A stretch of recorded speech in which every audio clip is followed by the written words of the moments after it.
Viens, je te montrerai l'épouse, la femme de l'agneau, Apocalypse 21:9. Ceux qui répondent enfin au dessein suprême et aux aspirations les plus profondes de Dieu appartiennent à une confrérie qui a vu la valeur de la personne de Christ.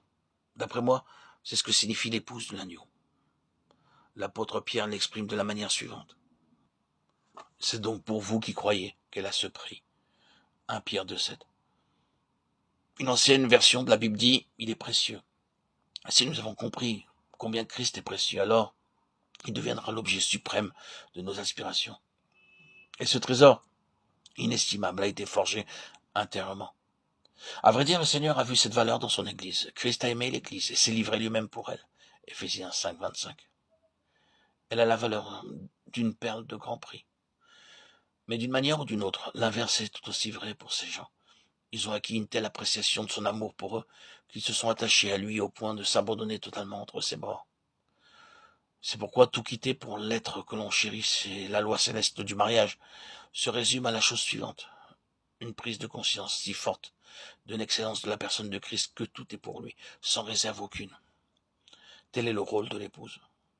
Ce que le Seigneur cherche à produire en nous petit à petit, c'est cette prise de conscience de la valeur de Christ qui nous attire toujours plus à lui, dans cette merveilleuse relation où nous nous abandonnons entièrement à lui en acceptant sa seigneurie.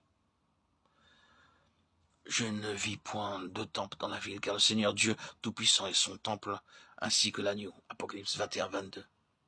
À quoi sert un temple? Eh bien, le temple est le lieu où Dieu réside. C'est là que l'on s'attend à le trouver, et l'agneau est son temple.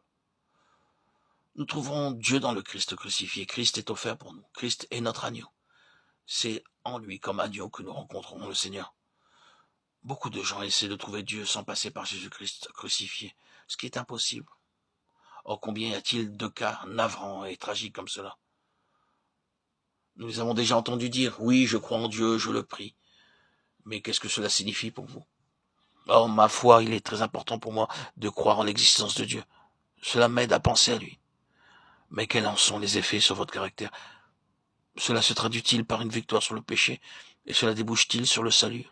Oh. Mais vous êtes en train de me parler de choses que j'ignore complètement. Où intervient le Fils de Dieu dans tout cela? Qu'en est-il de son œuvre sur la croix et de l'expiation du péché?